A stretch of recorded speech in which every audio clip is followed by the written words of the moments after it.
lagi, kalau dalam satu paragraf itu terdiri dari lebih dari satu ide utama.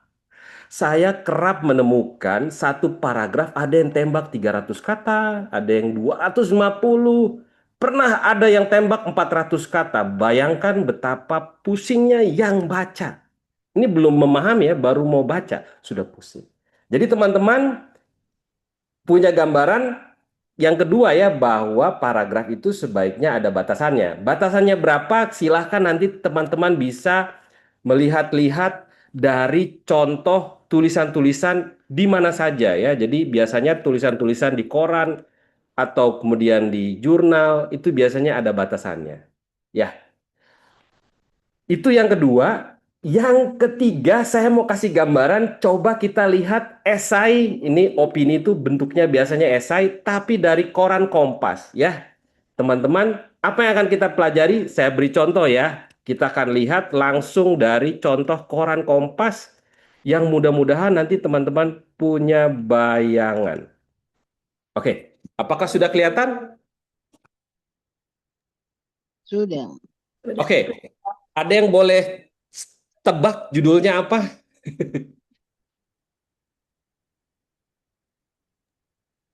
Menjadi negara makmur berpendapatan tinggi ya.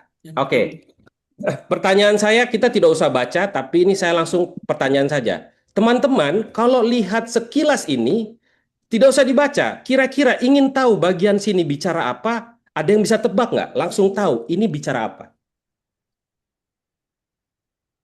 Data. Utang. Bicara apa? Utang. Kenapa tahu? Nah, Kenapa tahu bicara utang? Karena ada Data. subheader atau subjudulnya, gitu ya. Iya. Oke, sekarang saya tanya lagi. Sudah tahu kira-kira ini mau bicara apa? pertumbuhan. Pertumbuhan ekonomi. Betul, dia akan bicara pertumbuhan ekonomi. Kalau saya hapus begini, saya hapus ya. Terus teman-teman tidak punya waktu banyak untuk baca. Ini kira-kira tentang apa? Langsung tahu atau harus baca? Harus Dibaca dulu. Harus dibaca dulu. Berarti LPDP seperti yang LPDP bilang, kalau tulis harus ada struktur dan kalau bisa memudahkan yang baca. Maka kalau kita menulis sebaiknya ada subtema. Subtema. subtema atau subjudul supaya orang langsung tahu. Oh, ini bagian komitmen kembali ke Indonesia. Oh, yang ini adalah rencana pasca studi. Oh, yang ini rencana kontribusi. Oke. Jelas ya? Kita pakai contoh saja biar teman-teman sekalian sudah langsung punya punya gambaran. Sampai di sini cukup jelas? Jelas. Sangat jelas ya. Mudah-mudahan membantu. Baik, saya lanjut ke bagian selanjutnya yang mudah-mudahan waktunya masih cukup ya. Oke. Selanjutnya kita ke contoh. Saya percaya menulis itu harusnya enak dilihat, terus kalau dibaca itu selain nikmat bergizi, sama seperti makanan. Enak dilihat, kalau kita makan sehat. Gitu ya. Oleh sebab itu sebenarnya untuk menulis menurut saya kita harus pahami pertanyaannya. Sebelum menulis kita harus bisa bayangkan ini strukturnya seperti apa. Lalu yang ketiga kita harus bisa bikin outline-nya. Gitu ya. Dengan bantuan AI, generatif AI sebenarnya untuk outline nanti kita bisa minta tolong dia bikin tapi kemudian kita pikir-pikir lagi benar tidak gitu outline ya gitu poin-poin utamanya saja gitu ya. Baik, saya lanjut. Oke, yang pertama memahami pertanyaan. Tentu ini saya pakai satu contoh saja karena waktunya nggak cukup ya. Ini pertanyaan selanjutnya. Pertanyaan esai ada perubahan sedikit. Ada yang bisa baca?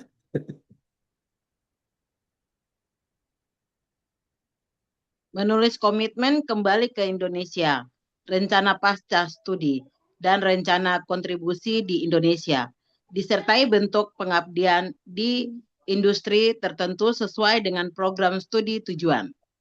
Pengabdian dan kontribusi diutamakan untuk mendukung industri strategis seperti ketahanan pangan, energi, pertahanan, digitalisasi, kesehatan, hilirisasi, maritim, manufaktur, dan material maju. Terima kasih banyak Kakak atau Ibu, terima kasih sudah mau baca. Teman-teman yang lain, mungkin pertanyaan saya adalah kira-kira dari pertanyaan esai ini, pertanyaan pertamanya adalah ada berapa bagian yang harus dijawab? Ada yang mau berbagi?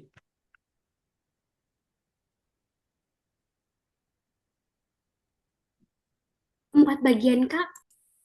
Oke, yang jawab 4 boleh berbagi apa saja? Silakan.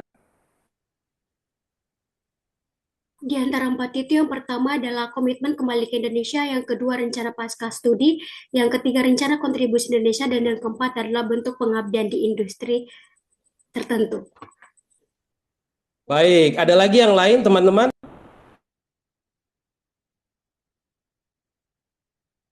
Baik, kalau tidak ada, saya sepakat ya. Ini saya bikin seperti ini supaya nanti teman-teman punya gambaran ya. Jadi maaf, ada ada empat hal yang harus kita pertimbangkan ya.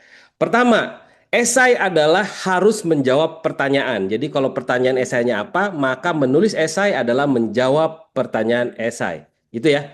Nah, pertanyaan esai ini ada 4 hal yang harus kita pertimbangkan dan harus masuk dalam jawaban. Apa? Komitmen, kedua rencana pasca studi, ketiga rencana kontribusi. Kemudian dia mengingatkan jangan lupa bentuk pengabdiannya di industri apa gitu. Tapi kalau menyambung ke karena polen kamu tadi atau Kakak Charles tadi, jangan lupa juga ada output ya dari masing-masing. Kalau STEM apa, kalau share apa. Kalau tadi saya dengar share itu dampaknya buat pembangunan atau dampaknya buat masyarakat apa. Kemudian ada juga bagian apakah ini mempengaruhi menjadi rekomendasi-rekomendasi kebijakan dan yang lainnya itu kita harus pikirkan ya untuk masuk dalam esai kita. Saya lanjut, berarti dengan kata lain esai tadi ada komitmen kembali, ada rencana pasca studi, dan ada rencana kontribusi. Terus saya kasih catatan, jangan lupa ada bentuk pengabdian. Tambahan dari Kakak Charles tadi, ingat juga output utama dari tiap bidangnya. Sampai di sini cukup jelas. Kalau cukup jelas boleh kasih kolom apa boleh jempol-jempolnya ya. Karena ini harus berkejaran dengan waktu ya. Baik. Oke, kalau sudah cukup jelas, ini 3 hal yang penting plus 1 bentuk pengabdiannya begitu karena diminta sangat spesifik. Maka agar mudah menurut saya kita harus buatkan struktur ya. Jadi strukturnya teman-teman boleh perhatikan. Esai pada umumnya atau kita sudah ini dalam dunia tulis menulis disepakati ada pembuka, isi, penutup. Nah, pertanyaan saya kepada teman-teman, kalau yang tadi yang mau kita jawab itu akan ada banyak porsinya di bagian mana? Di pembuka, isi atau penutup? Isi. Isi ya, sepakat ya? Jadi nanti Ya. bentuknya seperti ini ya. Jadi ada pembuka, isi, penutup, dia harus ketemu dengan komitmen kembali rencana pasca studi ya. Jadi komitmen kembalinya apa, rencana pasca studinya bagaimana, rencana kontribusi, jangan lupa ada bentuk pengabdian. Nah ini kalau kemudian disusun dalam pembuka isi penutup, nanti bentuknya seperti ini ya teman-teman. Pembuka belum ada poinnya, belum tahu mau nulis apa. Anggap saja begitu ya. Isi ini harus jawab 3 bagian nih, komitmen kembali, rencana pasca studi, rencana kontribusi. Rencana kontribusinya konkret gitu ya, bentuk pengabdiannya di bidang itu gitu ya. Lalu nanti tambah penutup. Nah, saya mau tanya teman-teman, kalau begini pura-puranya seperti ini ya, kira-kira minimal berapa paragraf? Ada yang tahu?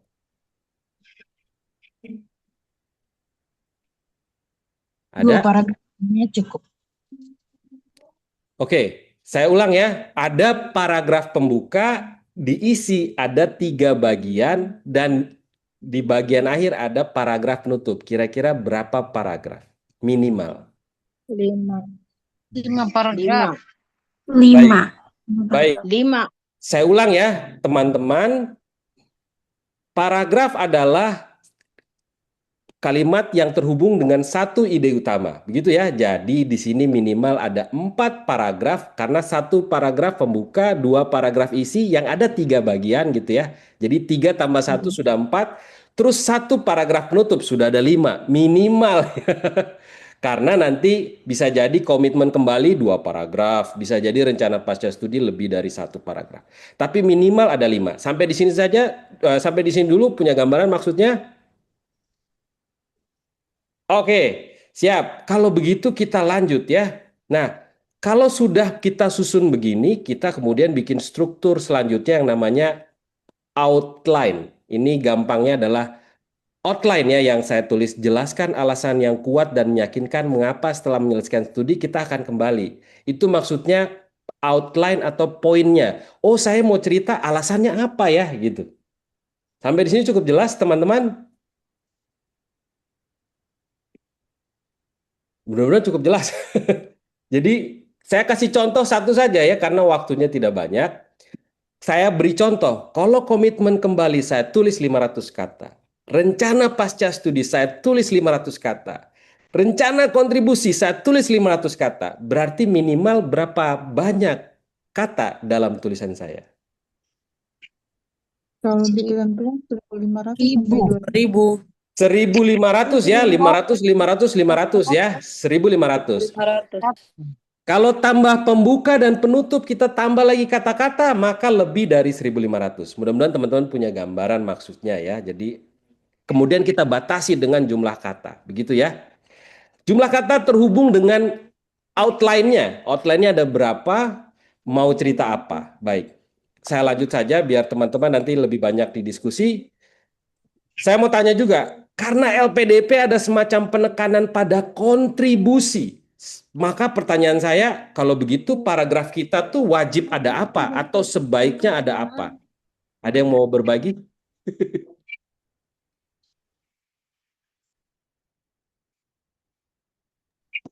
Saya ulang ya.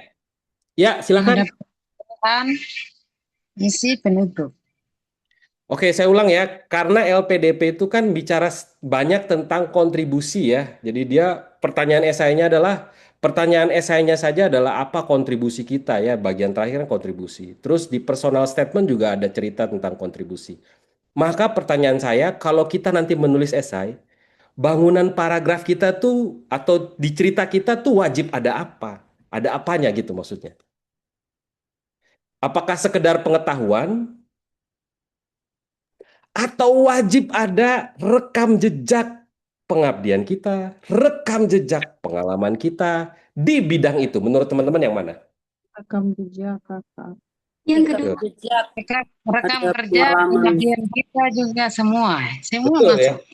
Jadi kita harus kasih batasan atau kita kasih catatan bahwa yang kita cerita nanti sangat erat kaitannya dengan pengalaman kita. Pengalaman personal, pengalaman komunitas, pengalaman pengabdian, pengalaman kerja, dan lain-lain. Gitu ya. Sampai sini cukup jelas teman-teman ya? Baik, kalau sudah cukup jelas, terima kasih banyak. Ini ada yang selanjutnya ya. Jadi sebaiknya ada apa? Sebaiknya bicara soal pengalaman. Karena bicara soal pengalaman, maka ke belakang atau yang kemarin kita ingat-ingat, kita lakukan apa, kita mengalami apa, di bidang itu kita bagaimana kita di bidang itu. Saya beri contoh, kalau saya bilang, saya mau kuliah S3 Pendidikan Masyarakat.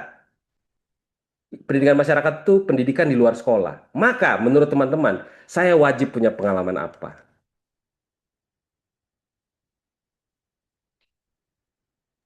Pengabdian masyarakat. Betul, pengabdian masyarakat. Betul sekali. Harus ada pengabdian masyarakatnya. Pertanyaannya, kalau pengabdiannya kemudian kita bisa ukur. 1 sampai 2 tahun masih ringan. Gitu ya. 3 sampai 5 tahun sedang. Kan begitu. 5 tahun, 10 tahun tinggi atau punya bobot yang besar. Misalnya seperti itu ya teman-teman. Mudah-mudahan biar teman-teman ada bayangan. Saya lanjut lagi ya biar tidak terlalu lama. Jadi kita harus bisa menghubungkan tulisan-tulisan kita itu dengan pengalaman kita. Akan bagus sekali kalau kita sudah punya pengalaman. Oke, selanjutnya yang juga untuk memudahkan banyak orang melihat atau membaca esai kita adalah bagaimana kita menulis paragraf pertama tapi di bagian akhir yang kemudian kita tambahkan kalimat yang memudahkan yang baca tahu habis ini dia akan menulis apa. Saya beri contoh ya teman-teman, ini pura-puranya saya sebelum melalui esai ini, itu ada kalimat pembuka, cerita tentang diri saya. Setelah itu, di bagian akhirnya saya tulis ini. Melalui esai ini, saya ingin menjelaskan tentang komitmen saya, rencana pasca studi, rencana kontribusi yang memberi dampak positif bagi Indonesia. Di mana dalam hal ini termasuk bentuk pengabdian yang akan saya lakukan, terutama mempertimbangkan sektor strategis di Indonesia. Jadi ini anggap saja ini penutup dari sebuah kalimat. Pertanyaan saya, ada yang tahu tidak? Habis ini saya akan menulis apa dan kenapa?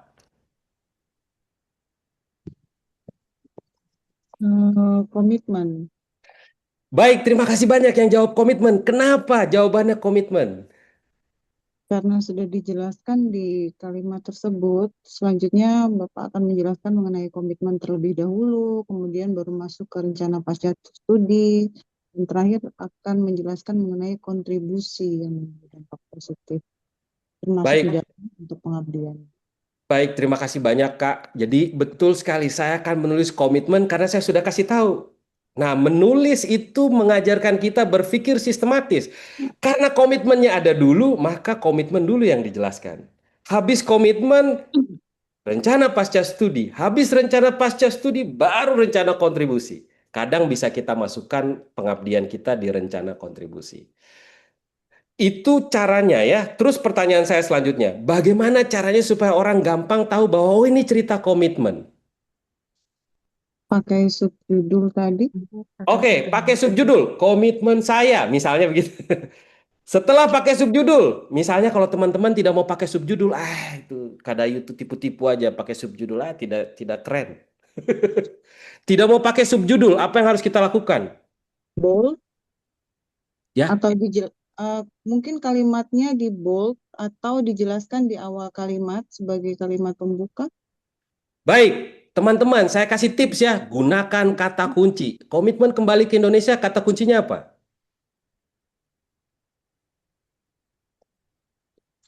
Komitmen. Komitmen. Komitmen saya menjawab.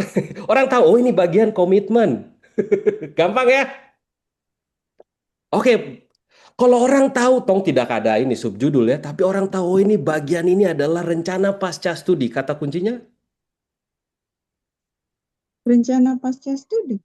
Iya, rencana pasca studi atau paling gampang setelah kuliah. Oh, rencana pasca studi. Gitu ya. Gampang ya, teman-teman. Biasanya saya tidak menyarankan sinonim karena kan reviewer tuh kan baca banyak, dia kadang-kadang capek juga sinonim-sinonim. Sudah tembak aja, rencana pasca studi saya adalah ini. Oh, ini bagian rencana pasca studi. Gitu ya, Kakak teman-teman. izin tinggal 1 menit. Oke, ini juga bagian terakhir ya. Mudah-mudahan seru sekali. Mudah-mudahan teman-teman dapat sesuatu memang karena waktunya tidak panjang. Jadi saya kasih yang poin-poin utama saja. Tapi ingat teman-teman, kalau tidak mau pakai subjudul, pakai saja kata kunci. Jangan lupa ya. Jadi masukkan kata kunci di dalamnya. Begitu teman-teman ya. Jadi dengan begitu kita akan mudah menuliskan yang kita mau. Nah, dengan begitu teman-teman sampai di sini dulu yang akan saya sharingkan kurang lebih sudah sampai terakhir ya. Jadi dengan begitu teman-teman jangan lupa bahwa menulis itu apa ya, semacam habit yang harus dibangun, kebiasaan yang harus dibangun. Karena teman-teman kalau masuk dunia akademik, bahasanya adalah bahasa tulisan. Mungkin begitu teman-teman, saya kembalikan kepada Pindri. Silakan, terima kasih. Terima kasih banyak Kak Dayu atas sharing yang sangat interaktif, contoh-contoh yang konkret, jadi mudah dipahami, semoga dipahami teman-teman.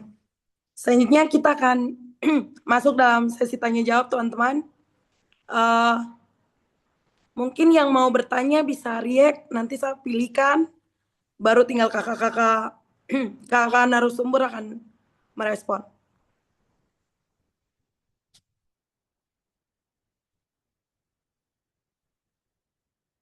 Atau langsung open mic saja deh Kak. Raise hand. Yes, Kak. Ini siapa nih? Kakak Lia. Iya, halo kakak. Halo kakak. Oke, Mungkin halo semua. Kakak, selamat sore teman-teman. Saya ingin bertanya kepada Kakak Charles. Kebetulan ini adalah pertanyaan yang ingin saya tanyakan. Tadi Kakak sudah mention di awal juga terkait dengan les bahasa Inggris ya untuk dapat IELTS gitu.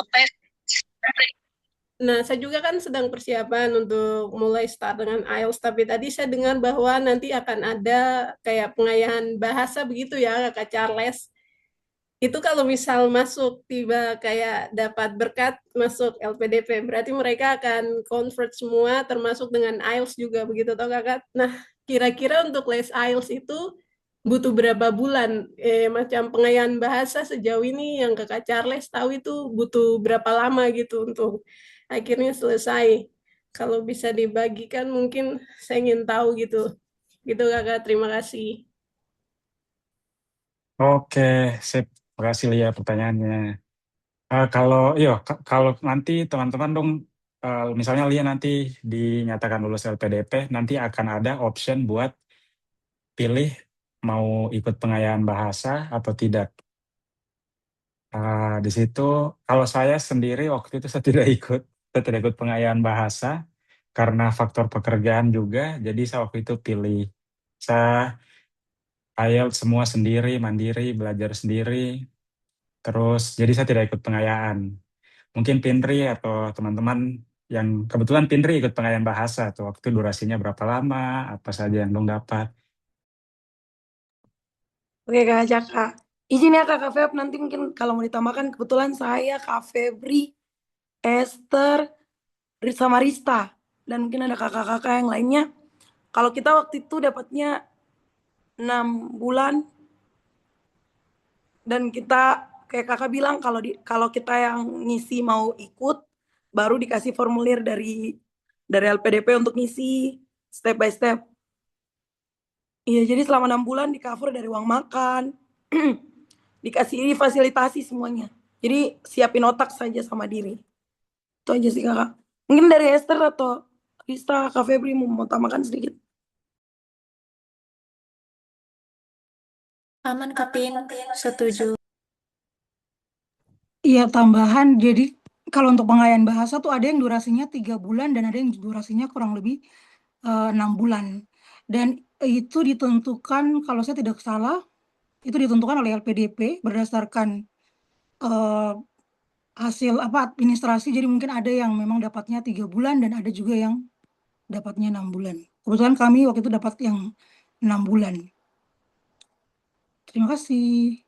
Terus ini juga Kak PVP, kayak pokoknya aku punya nanti pas pengayaan bahasa itu IELTS harus terpenuhi sesuai kampus tujuan yang kamu mau masuk. Jadi kayak misalnya mau masuk di Monash atau di mana itu butuh IELTS segini. Jadi itu yang nanti juga menentukan durasi. Iya toh? Betul kan? Betul. Semoga kakak lihat tadi terjawab ya. Oke Kakak, thank you. Sudah terjawab. Sama-sama kakak ini. Mungkin kakak yang kedua, kakak Nurlita Dianingsi, silakan kakak. Terima kasih kakak. Ini saya punya 2 pertanyaan buat Kak Dayu. Kak Dayu izin yang pertama itu, mohon maaf karena ini pengalaman pertama jadi. Kira-kira menurut Kak Dayu ini apa yang membedakan ketika nanti kita menulis rencana pasca studi kita dengan rencana kontribusi kita? Gitu Kak. Terus yang kedua ini Kak, mohon maaf. Karena minta maaf ya, mungkin bagi kami yang anak-anak introvert ini kan tidak biasa ikut komunitas. Jadi apakah misalnya kita masukkan rekam jejaknya itu bisa dari pekerjaan sama pengabdian saja kakak? Misalnya pekerjaan kami sebagai pengajar begitu. Apakah itu bisa menjadi, maksudnya tidak menjadi halangan begitu kalau kami minim komunitas seperti itu kak? Terima kasih. Ya, terima kasih banyak Kak Nurlita ya. Saya langsung jawab ya. Jadi mulai dari kalau tidak ikut komunitas apakah bisa berkontribusi? Sangat banyak ruang di luar komunitas ya. Jadi kalau kita baca syarat dari LPDP itu bahkan dia sudah menuliskan memang kesannya jadi tersirat ya. Misalkan apakah Anda punya penelitian di bidang itu gitu ya atau Anda punya pengabdian di situ misalnya. Kalau bagi dosen gitu ya, kalau kemudian penelitiannya banyak atau bukan dosen tapi punya penelitian itu jadi salah satu kredit point gitu ya. Selain itu menulis-menulis di media massa itu kan bagian dari kontribusi membangun opini publik terhadap isu kita gitu ya. Misalnya seperti itu. Jadi saya bisa bilang bahwa bisa juga tidak punya, misalnya tidak bergabung dalam komunitas. Selama orang itu punya perannya dalam bidangnya yang kemudian punya rekam jejak dan bisa diukur atau dibobot gitu ya. Makanya kemudian di kali ini tuh kemudian ada semacam uh, semacam pengingat supaya kasih lebih konkret apa bentuk pengabdiannya. Kalau yang saya coba pikirkan kemudian ini pengabdian bentuknya adalah berarti kita tuh mau jadi apa dalam hal ini, apakah menjadi orang yang nanti bikin pengabdian di masyarakat atau kemudian jadi orang yang mempengaruhi kebijakan dalam bentuk bikin riset, bikin apa dan yang lainnya. Gitu ya. Itu yang saya tangkap.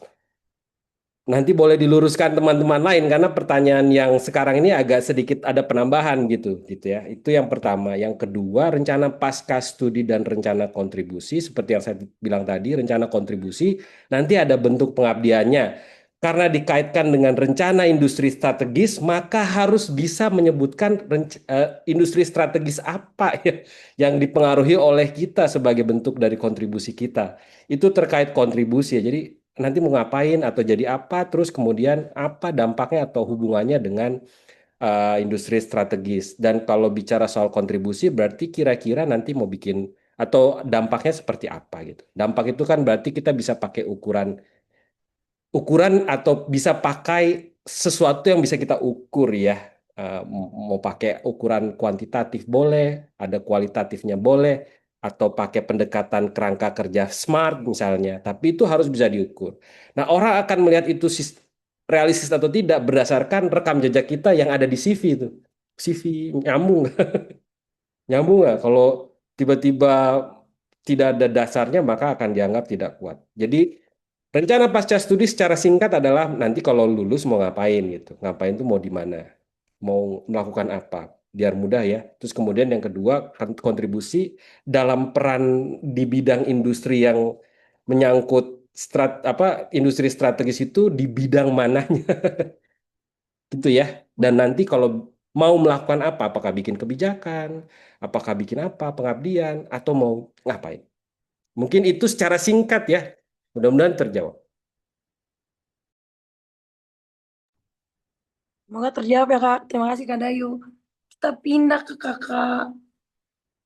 Kakak Dina Mary Demhi. Silakan Ya, Kakak. Kak. Terima kasih banyak Kak untuk kesempatannya Kak. Pertanyaan saya mengenai LPDP dan SI LPDP dan di SI LPDP kan terbagi jadi dua, ada STEM dan juga share. Nah, pertanyaan saya, apakah pada saat di SI STEM itu produk yang kita hasilkan itu harus berupa inovasi?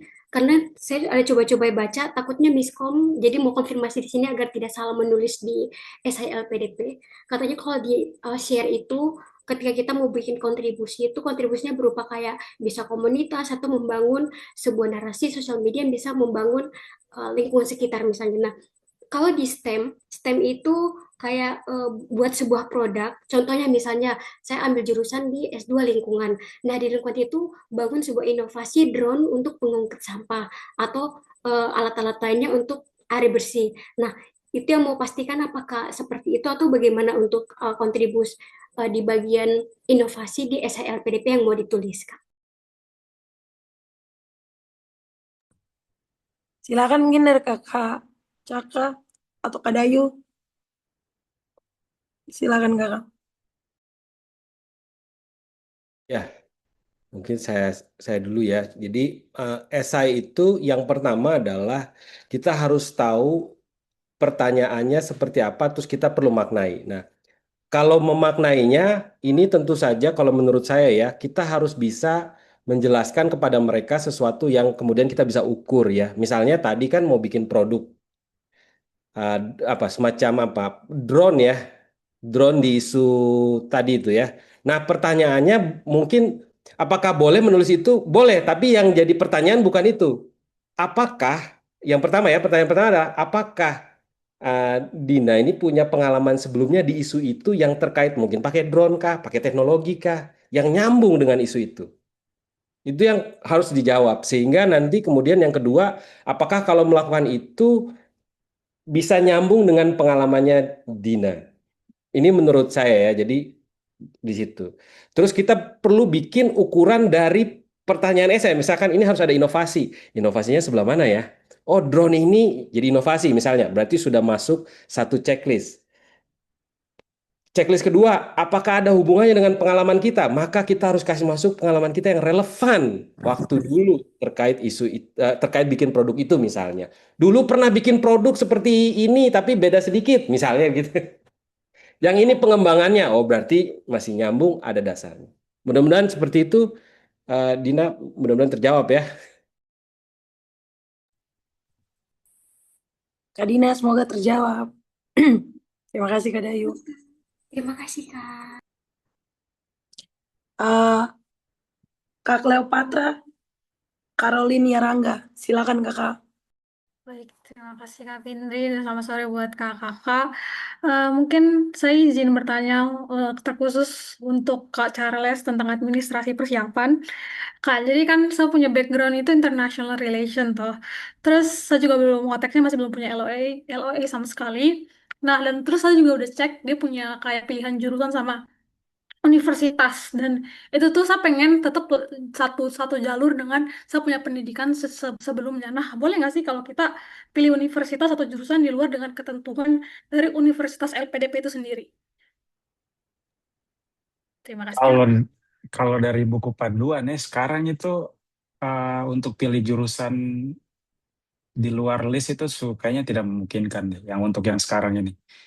Jadi semua harus yang ada di list LPDP itu. Oke, oke. Jadi betul-betul harus dispesifikin sesuai dengan Iya. LPDP. Oke, siap, Kak. Terima kasih. Itu saja. Sip. Kak Dayu mungkin ada tambahan atau? Ada tambahan. Mungkin menjawab atau menyambung ya. Karena sekarang sudah ada list spesifik. Saya mau cerita saja, kalau listnya misalkan seperti itu ya. Saya cerita saja dulu bahwa saya tuh S1-nya hukum, S2-nya manajemen, S3-nya pendidikan. Tidak nyambung semua ya. Jadi, tapi bisa selama ada di LPDP pilihan studi kita dan kita punya rekam jejak pengalaman di bidang itu. Jadi saya menggunakan rekam jejak bukan kredensial S2 saya, tapi kredensial pengalaman saya di lapangan. Baru nyambung ke S3-nya. Mudah-mudahan itu nambahin dari perspektif yang berbeda ya. Terima kasih. Terima kasih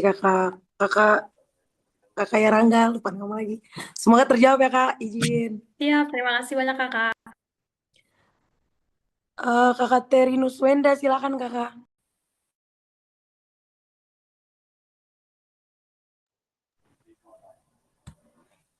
Kalau Kakak Terinus tidak ready, mungkin Kakak Ais. Kak Terinus, halo. Oke, kita pindah ke Kakak Aiso aja. Silakan Kakak. Halo, selamat sore Kak. Sore Kak. Mau tanya ke Kakak Dayu. Kalau misalnya kasusnya setelah lulus kita punya pengalaman di bidang tidak sesuai jurusan, kemudian ada rencana ambil studi lagi sesuai sama jurusan kita yang sesuai gelar kita. Nah, itu strateginya bagaimana ya Kak untuk menulis esai sama personal statement-nya? Terima kasih.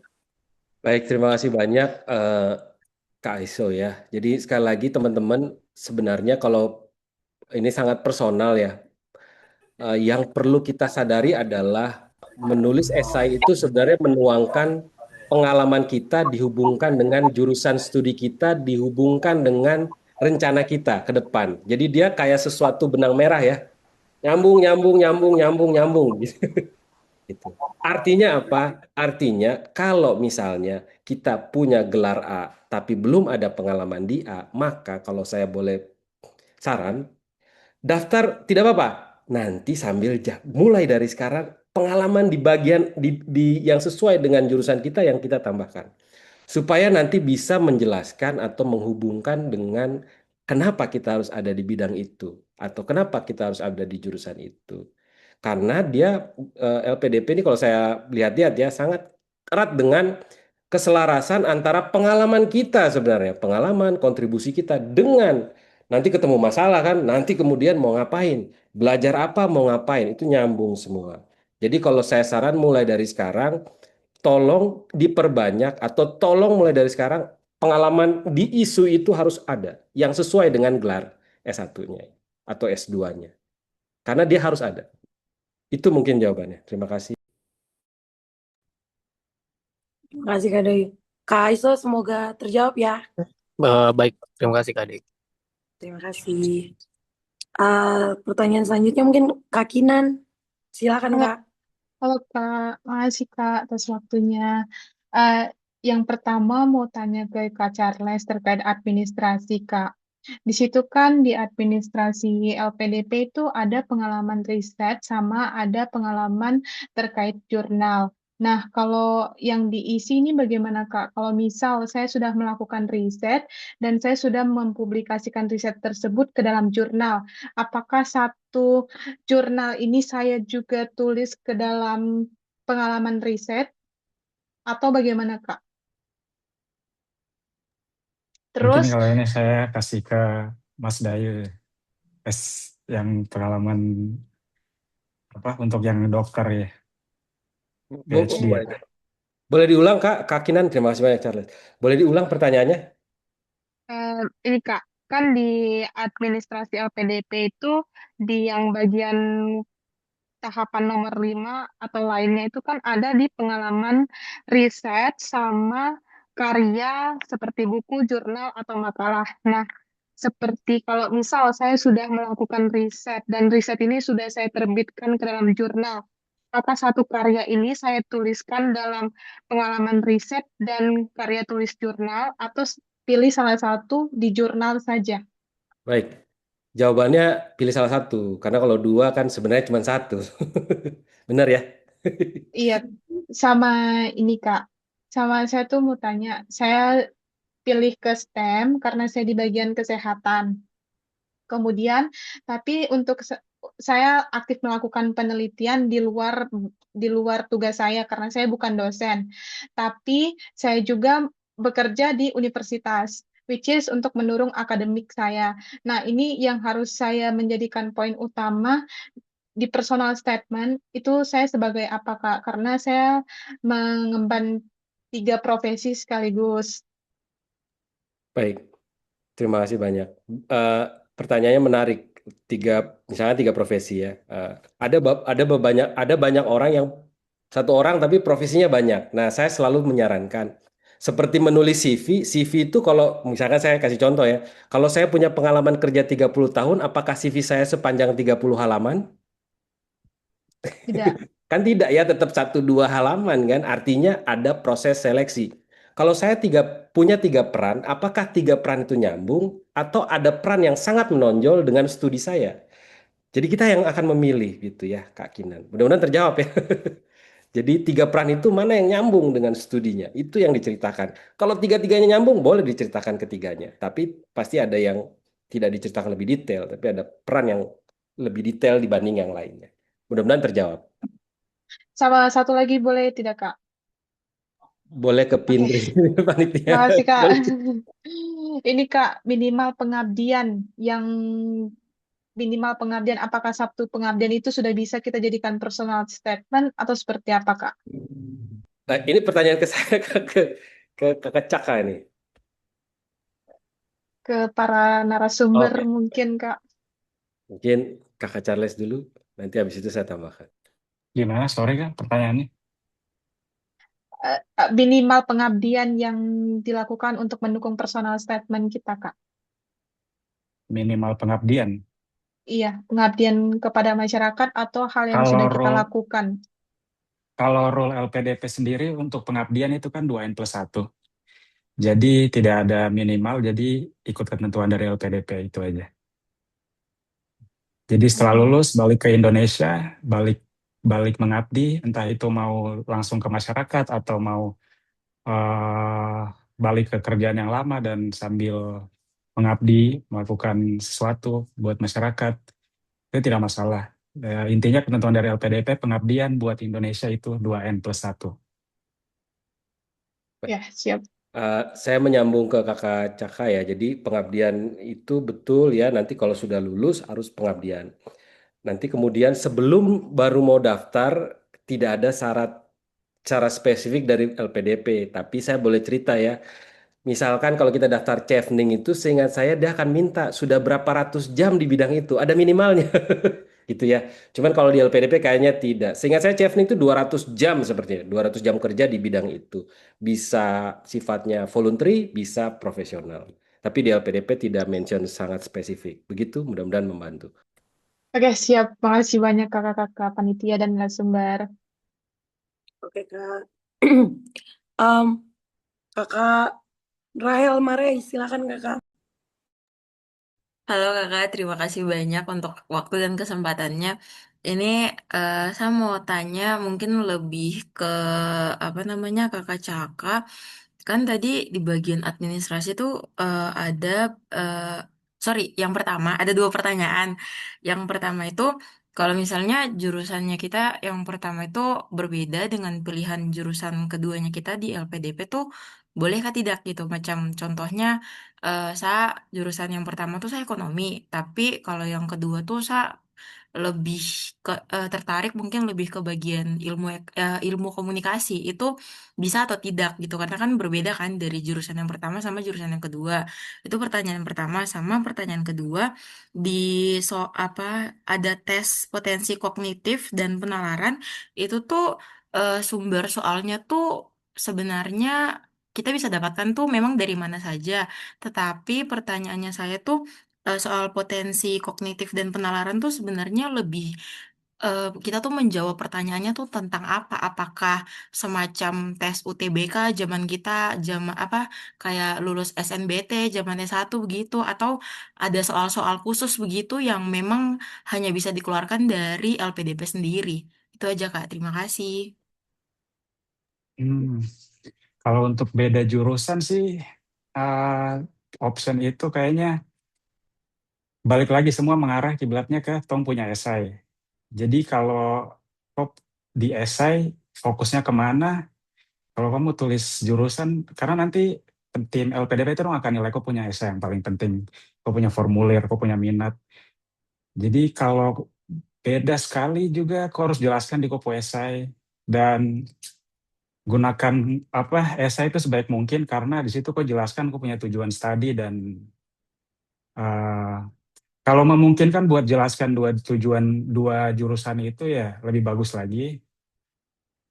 Tapi ya semua kiblatnya ke Kopo esai kalau untuk pemilihan jurusannya. Karena itu ada kaitannya sama aku punya kontribusi nanti. Terus yang kedua untuk tes ini ya, tes bakat skolastik itu nanti itu kayak tes-tes PNS begitu ya.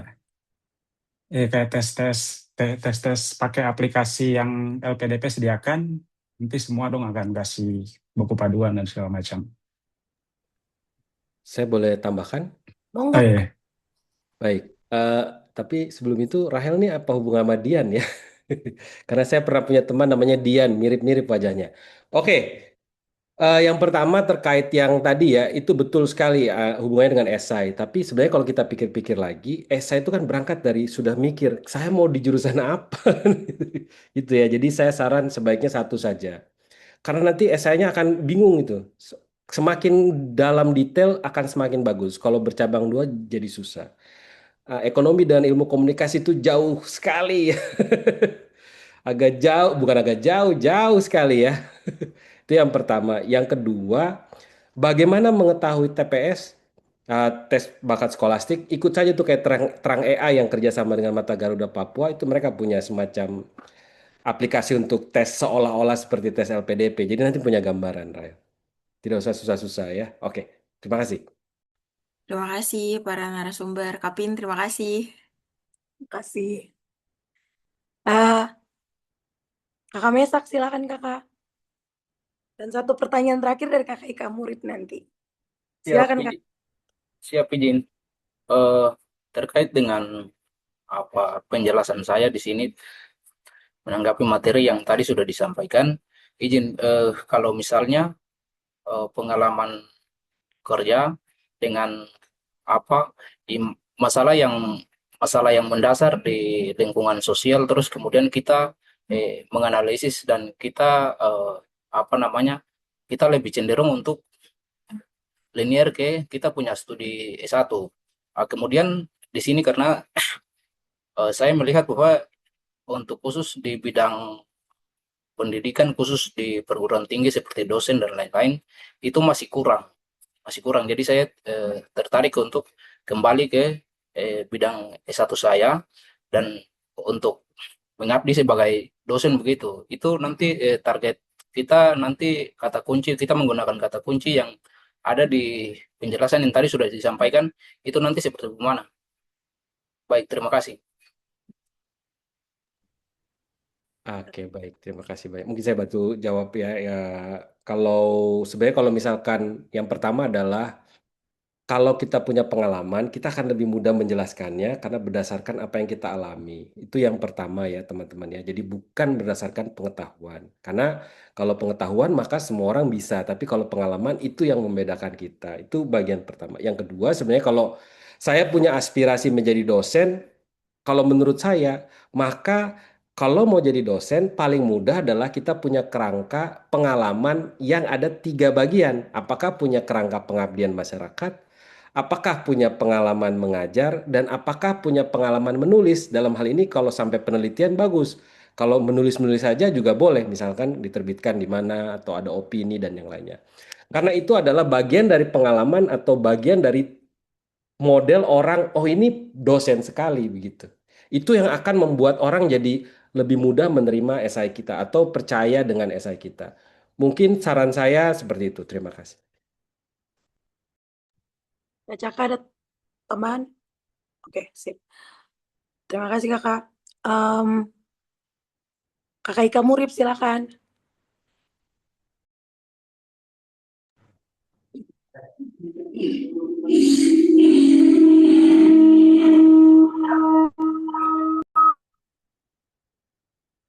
Oke, kalau Kakak belum ready, mungkin pindah ke Kakak Maria. Baik. Iya, selamat sore. Kakak Ika, silakan. Toren soalnya Kak, izin. Iya, terima kasih untuk kesempatan di sini menjadi terima kasih untuk salam-salaman saya lalui, saya hargai, dan menjadi pertanyaan di sini saya mau tanya menyangkut cara menulis personal statement. Apakah itu hampir sama dengan esai kontribusi atau beda? Itu menjadi pertanyaan saya. Terima kasih. Terima kasih Kakak. Kakak Dayu, silakan merespon. Ya, baik. Terima kasih banyak. Jawabannya adalah karena ada dua esai, maka saya pastikan keduanya berbeda ya. Baik. Jadi keduanya berbeda ya. Nah, berbedanya di mana? Kalau di personal statement itu seperti yang sudah ditulis di buku panduan LPDP ya, itu yang pertama adalah bicara soal latar belakang, motivasi dan tujuan studi. Kemudian yang kedua, rencana studi dan kembali kontribusi setelah lulus. Ini agak mirip-mirip sedikit gitu ya dengan esai yang satu. Terus kemudian yang ketiga, target pembelajaran dan rencana kontribusi untuk Indonesia. Jadi kalau kita lihat beda, tapi memang ada bagian-bagian yang agak mirip-mirip. Jadi kalau saya pribadi membedakannya begini, kalau yang esai kontribusi yang komitmen kembali, rencana pasca studi, rencana kontribusi di Indonesia dengan jangan lupa bentuk pengabdian dan ada di industri strategis mana, maka itu bicara soal skop Indonesia ya, yang besar gitu. Sedangkan yang personal statement itu lebih personal ya, bicara soal siapa kita, pengalamannya apa, kenapa mau di situ gitu ya, yang sifatnya lebih lebih dari view kita yang personal. Jadi yang satu besar, yang satu lebih personal sekali gitu. Nah, nanti kalau saya saran sebaiknya bikin outline supaya nanti bisa lihat. Kalaupun ada semacam agak mirip-mirip, tidak apa-apa, tapi yang paling penting ditulis dengan pendekatan yang agak berbeda. Mungkin begitu bisa menjawab karena sangat teknis ya. Terima kasih. Oke, Kak, semoga terjawab ya. Kita pindah ke Kakak Maria. Silakan Kakak Maria. Iya, selamat sore. Saya mau bertanya, mungkin tadi sebelumnya saya sempat keluar ya, jadi mungkin kurang mendengarkan jika ada pertanyaan saya ini yang sama dengan teman-teman yang lain. Yang saya mau tanyakan adalah, kan ada LOA ya, kalau ketika kita mendaftar, kita boleh memilih yang menggunakan LOA atau tidak. Nah, menurut pengalaman dari kakak-kakak yang ada di sini, kalau untuk mendaftar LPDP dalam negeri, kira-kira chance-nya itu LOA itu apakah lebih besar atau sama aja? Itu mungkin pertanyaan saya. Dan satu lagi Kak, mungkin saya mau bertanya terkait dengan wawancara. Dari apa namanya, statement yang sudah kita tulis ataupun essay yang sudah kita tulis itu kan pasti nantinya akan diwawancara. Kira-kira yang apa ya, yang paling susah dipertanyakan dalam wawancara itu seperti apa? Mungkin itu sih Kak. Terima kasih. Silakan Kakak. Kalau menurut saya dan saya pengalaman mendaftar itu LOA itu tidak tidak berpengaruh sekali kalau punya hasil, khususnya buat orangnya yang beasiswa Putra-Putri Papua itu kan tidak afirmasi itu tidak dituntut untuk punya LOA. Punya atau tidak punya itu tidak jadi masalah. Semua nanti tergantung hasil akhir, wawancara, punya esai, dan punya rencana kontribusi, itu yang nanti dong lihat. LOA itu tidak jadi masalah, belakangan bisa, karena nanti juga kan kalau misalnya Maria dinyatakan lulus, nanti itu masih dibantu untuk pembekalan bahasa, pengayaan bahasa. Dan di situ tujuan pengayaan bahasa itu adalah untuk mencari LOA. Mencari LOA di kampus-kampus tujuan yang nanti Maria mau masuk, karena kan tiap kampus punya standar IELTS beda-beda, jadi dari situ. Terus pertanyaan kedua, wawancara ya. Kalau wawancara, saya secara pengalaman aja waktu itu biasa pengalaman pertanyaan-pertanyaan yang biasa yang kena mental itu. Kayak saya waktu itu pernah 2 kali kayak ditanya, kayak misalnya, eh, kamu kan sudah kerja, contohnya, kamu kan udah kerja, terus posisinya udah bagus, bla bla bla. Kenapa nggak minta beasiswa aja dari tempat kerja kamu? Kamu kalau daftar LPDP kan kamu bakal menghalangi rezeki orang lain, bla bla bla gitu. Itu kayak contoh untuk pertanyaan sulit gitu lah. Dan banyak banyak pertanyaan-pertanyaan yang di luar daripada. Tapi yang paling penting sih kuasai esai dan kuasai punya tujuan studi karena nanti dong lebih fokus di situ. Baik, saya boleh tambahin terkait ini ya. Seingat saya tuh kalau wawancara teman-teman memang harus kuasai esai. Mungkin saya tambahkan saja, kadang-kadang orang belum punya gambaran bahwa menjawab itu sebaiknya punya kerangka ya. Kalau kerangka nanti kita jadi gampang menjelaskannya. Saya beri contoh ya. Kalau kita diminta jawab pengalaman maka pakai kerangka saja. Misalkan kita pakai kerangka STAR misalkan.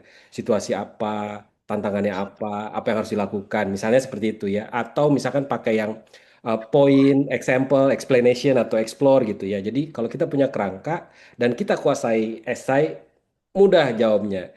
Tapi sekali lagi wawancara itu ada 2 hal penting. Yang pertama adalah konteks, tidak ada hubungannya sama konten, tapi konteks ya. Apakah kita rapi, kita siap, tidak ada masalah koneksi dan yang lainnya. Bisa public speaking dengan baik karena ini bagian dari meyakinkan mereka.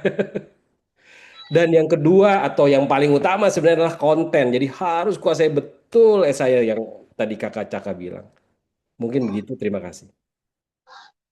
Sama waktu itu saya kan daftar PDP sudah gagal 2 kali, yang ketiga baru dapat. Itu tuh saya punya kelalaian tuh waktu itu. Jadi saya lebih fokus ke saya punya pengalaman. Terus begini dong tanya saya, dong Galisa punya skripsi, which is 8 tahun lalu. Dan itu saya sudah blank dan kayak waktu itu kerja skripsi ala kadarnya dan langsung dong gali lagi saya skripsi. Saya lebih fokus di saya punya pekerjaan dan pengalaman saat ini. Tapi pas wawancara dong kayak tanya aku skripsi yang hampir 1 dekade lalu gitu. Jadi ya persiapan itu emang paling ini sih. Kakak, terima kasih kakak yang tadi bertanya, semoga terjawab ya. Kayaknya ini udah full ya, sudah banyak pertanyaan kakak-kakak. Dan waktu tiba-tiba ada muncul nih Kak Dorce, Babu, Iwangi. Iya, silakan Kak Dorce. Halo kakak, boleh tanya boleh tanya? Silakan. Masih boleh tanya kak tidak? Boleh kakak, boleh. Masih boleh kak? Masih 24 jam Iya, ke depan, siap. kakak masih siap. Tes tau kakak. Aduh, minta maaf ini yang di situ. Mika. Baik. Silakan Kak Dayu. Silakan Kak Dorce, silakan.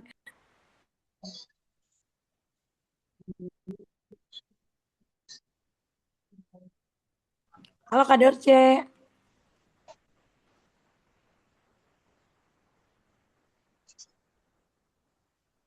Mungkin dari mana? Tadi kakak Unjuan juga tadi mau bertanya. Kalau kakak masih ada pertanyaan, silakan kakak. Iya, ada pertanyaan. Silakan kakak. Oke kakak, izin bertanya untuk kakak Charles Kambu terkait administrasi. Kan untuk pengisian data diri sama data keluarga. Nah kalau di data keluarga itu kemarin saya isi nama ayah kandung dan ibu kandung, tapi kan sudah pindah domisili toh kakak. Jadi apakah tidak apa-apa? Terus saya pindah domisili ini juga otomatis saya pindah kakak. Jadi saya tidak satu kakak lagi dengan satu orang tua kandung. Apakah boleh kah? Apakah nanti pas dong seleksi administrasi hal itu bikin saya tidak lolos atau bagaimana kakak? Saya butuh kakak pendapat. Terima kasih, itu saya pertanyaan. Nah itu balik lagi ke ini apa?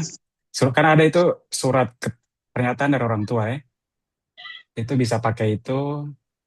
Jadi lebih banyak. Ini maksudnya surat apa nih? Kayak kok dari ini tuh, Mas Putra Putri Papua tuh, Christina.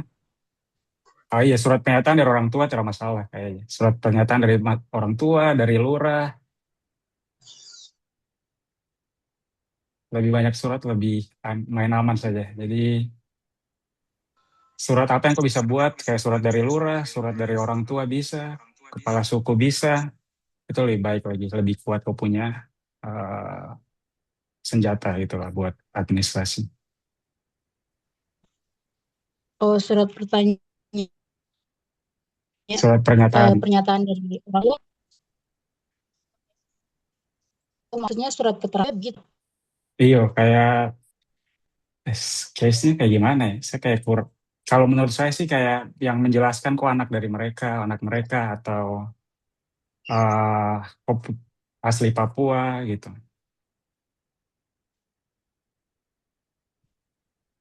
Bisa kan nanti ada dibuktikan dengan akta kelahiran dan untuk Kalau kakak minta memperjelas maaf kok punya tadi. surat.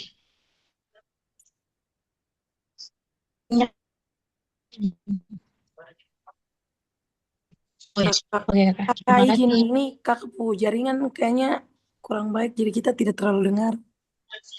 Tapi kalau sudah terjawab, puji Tuhan. Kalau memang masih ada pertanyaan, nanti bisa hubungi Mata Garuda Papua aja. Kalau sekarang atau tidak langsung menuju DM kakak-kakak yang ada di Kak Dayu, Kak Caka ada di Mata Garuda Papua itu. Izin ya Kakak Dayu dan Kakak Cakra, nanti mereka DM langsung bertanya. Oh iya, oke. Oke. Ini masih ada 4 pertanyaan, tapi karena waktu, ya sama-sama kakak. Karena waktu jadi kita tutup ya kakak-kakak. Nanti antusiasnya sangat bagus, tapi berhubung waktu, jadi nanti kalau memang masih ada banyak pertanyaan, kakak-kakak dong bisa kunjungi Instagram dari Mata Garuda Papua. Ada kakak-kakak dong di sana, kakak dong tinggal PM langsung saja. Oke. Tidak terasa, kita sudah berada di penghujung acara. Semoga webinar hari ini menjadi bekal yang nyata, bukan hanya menambah pengetahuan, tetapi juga membangun kepercayaan diri dari teman-teman dalam mempersiapkan untuk beasiswa LPDP. Sebelum itu teman-teman yang nanti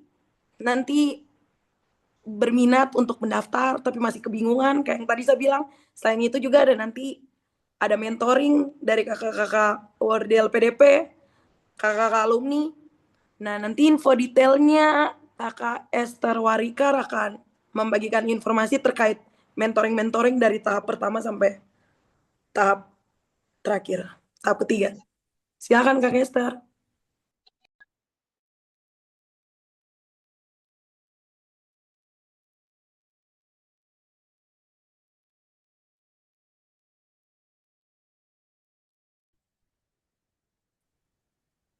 Oke, selamat malam semuanya kakak-kakak. Minta maaf kalau ini sudah jelas ya, Kakak Pindri? Jelas Kak Esther. Oke. Jadi kakak-kakak, nanti kita dari Mata Garuda Papua dan juga tim Baku Bantu, kami akan membuka mentoring untuk seleksi administrasi ini, khusus untuk seleksi administrasi. Jadi, apa saja yang nanti kita bantu di situ, kita akan bantu untuk membimbing kakak-kakak dalam proses pengisian data administrasi dan juga bantu untuk review esai.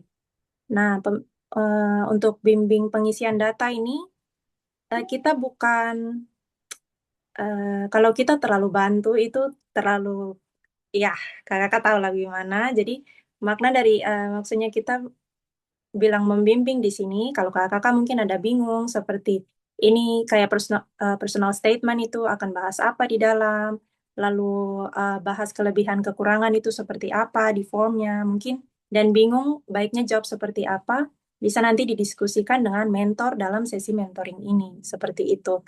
Jadi bukan saat kita bilang membimbing, kita nanti akan kayak langsung sama-sama mengisi begitu pendataannya, tidak. Karena itu sepertinya tidak diizinkan oleh LPDP. Jadi ini seperti diskusi bersama mentor yang sudah pernah ikut seleksi LPDP. Dan juga kita akan membantu untuk review esai, seperti yang tadi sudah kita pelajari sama-sama untuk esainya seperti apa dari Kakak Dayu. Kita juga nanti teman-teman bisa kirimkan esainya kepada kami. Dan juga kami akan bantu semaksimal mungkin sesuai dengan kesibukan masing-masing. Tapi kita akan meluangkan waktu untuk membantu kakak-kakak punya, kita akan melihat esai ini perlu dikembangkan di bagian mana, apa yang perlu ditambahkan, apa yang sebaiknya tidak perlu untuk dibahas, seperti begitu. Itu untuk mentoring. Dan juga karena mentornya juga terbatas, jadi siapapun yang akan mendaftar dalam sesi mentoring ini, kalau misalnya kuotanya sudah penuh, minta maaf, nanti kami akan secara jujur menyampaikan bahwa kuotanya sudah full. Jadi kami akan membantu yang sesuai dengan kemampuan para mentor, karena mentor ini juga ada yang masih berkuliah maupun ada yang sudah alumni dan sudah bekerja, seperti demikian. Ini untuk link pendaftaran mentoringnya, kakak-kakak bisa lihat di sini dan juga akan dibantu oleh Rista, di-share linknya di grup lagi, kolom chat. Oke, itu saja. Nanti di bagian akhir dari form ini ada link untuk masuk ke grup WhatsApp. Kakak-kakak jangan lupa untuk join grup WhatsApp supaya kalau misalnya ada pertanyaan umum yang mau dibahas, bisa dibahas langsung di dalam grup, supaya teman-teman yang lain juga bisa baca dan kita belajar sama-sama. Oke, itu sekian dari saya. Kalau ada tambahan dari Kakak Feby, Kakak Emma, maupun Rista, silakan. Silakan Kak Feb atau Kak Emma. Ada tambahan mungkin dari Mata Garuda sendiri atau dari tim Baku Bantu. Silakan kakak-kakak.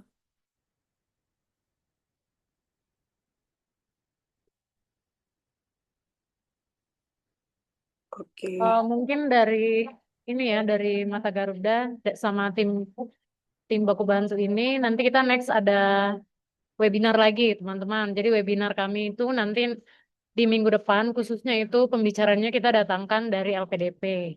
Tujuannya apa? Tujuannya kalau misalkan teman-teman masih ada yang kurang yakin di webinar sebelumnya oleh LPDP yang langsung oleh Pak Dwi. Nah, itu mungkin nanti di webinar kami di minggu depan itu lebih jelas lagi. Nanti ada diskusi langsung dengan Direktur Beasiswa dan juga dengan Mas Ilo dari LPDP. Jadi kalau misalnya teman-teman sudah daftar sekarang, sudah buka pendaftaran LPDP itu kan teman-teman sudah bisa lihat ya, itu bagaimana gambarannya. Nah, mungkin siapa tahu bisa di minggu depan itu webinarnya teman-teman bisa langsung tanyakan ke Mas Ilo atau langsung ke Pak Dwi.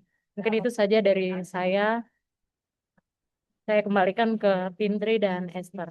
Terima kasih. Kak Febri, aman? Oke, siap. Oke, kalau tidak ada, terima kasih kakak-kakak narasumber. Terima kasih juga kakak-kakak panitia lagi tadi saya sebut. Terima kasih Kakak Emma dari Mata Garuda. Terima kasih untuk kakak-kakak dari TBB, ada Rista, ada Esther, ada Kak Feb, ada Kakak Caka juga, serta Kak Dayu. Terima kasih banyak untuk sharing-sharingnya. Dan juga semoga webinar kali ini cukup bermanfaat ya kakak-kakak, teman-teman semua. Dan juga kalau memang masih ada seperti yang tadi Kak Emma bilang, masih ada kurang-kurang, akan lebih tambah jelas lagi nanti langsung dengan orang-orang LPDP. Ya, mungkin kita pamit undur diri ya kakak-kakak. Kita juga mengucapkan terima kasih untuk seluruh peserta yang sudah berpartisipasi. Mohon maaf apabila selama pelaksanaan webinar ada kekurangan. Saya Pindri beserta kakak-kakak semua pamit undur diri. Terima kasih dan shalom. Selamat malam. Shalom, terima kasih. Terima kasih banyak semuanya. Semoga bermanfaat.